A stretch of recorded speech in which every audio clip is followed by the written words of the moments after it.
Bob and the Moontree Mystery by Simon Bartram. Watch out for this week's sound of the week, ooh. And our common words: play, know, look.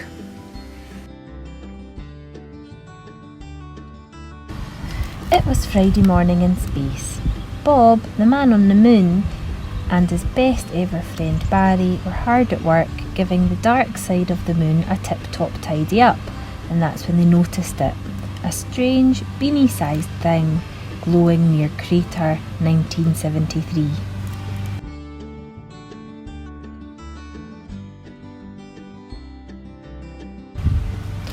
Bob was puzzled.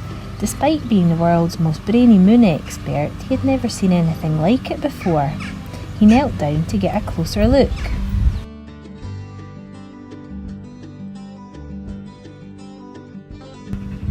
Suddenly, the beanie thing sprang up and briskly bounced away. Bob and Barry looked at each other in astonishment. Whatever could it be?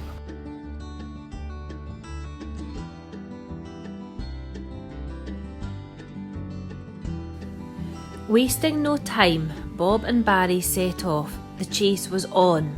All afternoon they huffed and puffed until finally the beanie seedy thing jumped deep down into the darkness of crater 483.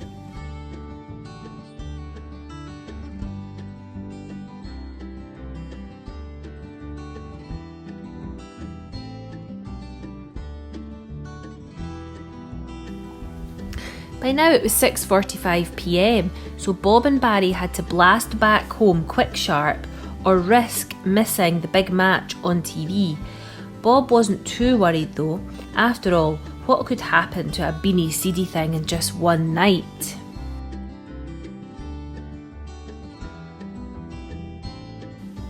Back on Earth, Bob couldn't stop thinking about their peculiar discovery. What was the beanie seedy thing doing on the moon? How did it get there? Some people might have suggested it was the work of aliens, but Bob knew that was just nonsense. He was still worrying about it the next morning as they rocketed moonwards. All of a sudden, his thoughts were interrupted by an almighty, shuddering, shaking crunch. The moon's surface was still a mile below them. "We've crashed!" gasped Bob. But into what? Cautiously, Bob opened the rocket hatch. When he clambered out to see what was what, he was truly amazed. Their rocket was nestled in the branches of a gigantic, spectacular tree. As tall as a skyscraper, it had shot directly up from crater 483. It was all very odd indeed. Important questions began to ping around Bob's brain. A moon tree, he marvelled. Where could it have come from? And more importantly, why was it here?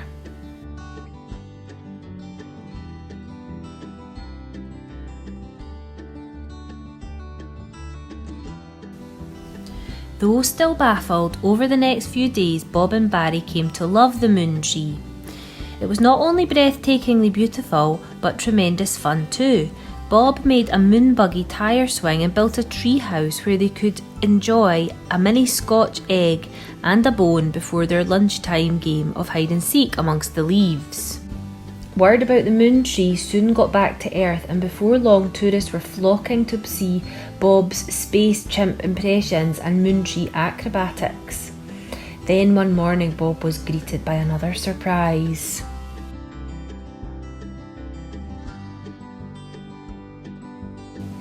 The Moontree's branches had sprouted strange golden pod-like berry whatsits.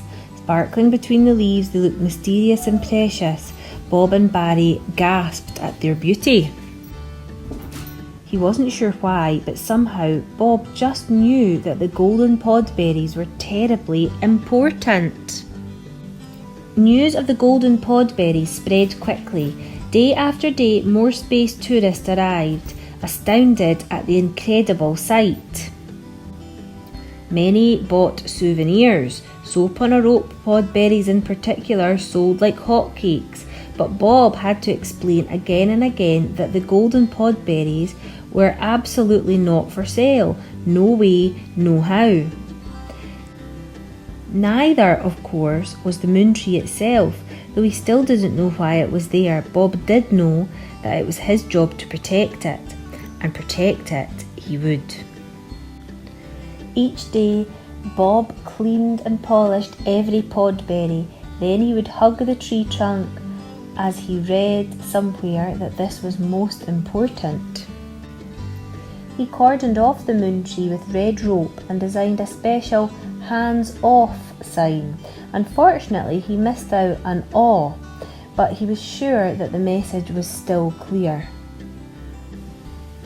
Under Bob's watchful eye, every single leaf and podberry would be totally safe. The Moontree was in good hands.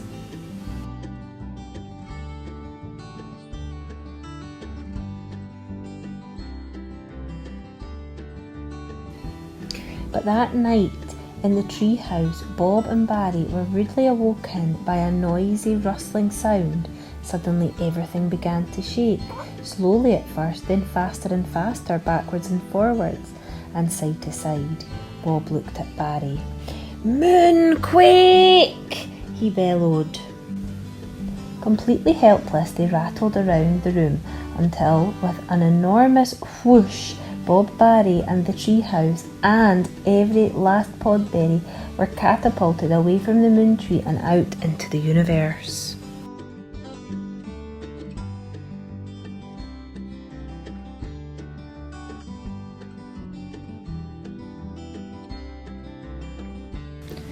Through a thinning sea of podberries, Bob and Barry looked down wide-eyed at the moon.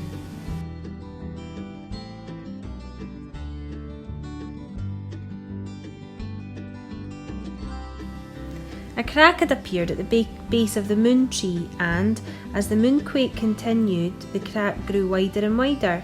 Finally, the Moontree was completely uprooted, and it too floated upwards towards the stars.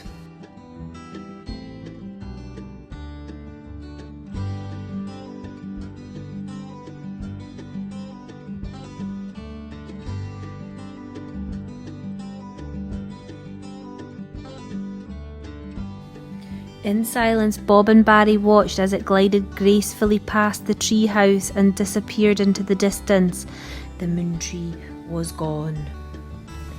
Bob and Barry were both exhausted, so in spite of the exciting events of the day, they were soon snoring soundly in the drifting tree house. Curiously, by the time they woke up, there wasn't a single podberry to be seen anywhere. But instead of being upset, Bob was strangely calm. It felt like it was all meant to be. The treehouse sailed aimlessly through space until at last Tony Vanilla's ice cream rocket jingled by. Kindly, Tony gave Bob and Barry a free chalk ice each, then towed them back to the moon. The missing Moontree left a big gap in the lunar landscape. Luckily, they had no time to feel glum. There was moon dust to sweep, leaves to rake, and the crack in the moon's surface to be carefully superglued shut. When Bob and Barry finally got home to Earth, it was late. The drama, however, wasn't quite over. As they walked up their garden path, something fell out of the sky and plopped into the fish pond. Bob scooped it out at once and couldn't believe his eyes. It was a golden podberry. From the curl on his quiff to the tips of his toes, Bob was bamboozled. As he enjoyed his midnight dippy egg with toasty astronauts, he wondered what the whole mysterious Moontree business had been about. None of his questions had been answered. All around town there was chit-chat and rumour. Most people were convinced that aliens had something to do with the extraordinary events, but Bob knew that was nonsense. All intelligent people know there's no such thing as an alien. It will probably turn out to be one of those great unsolved mysteries of the universe, said Bob to Barry as they headed upstairs to bed.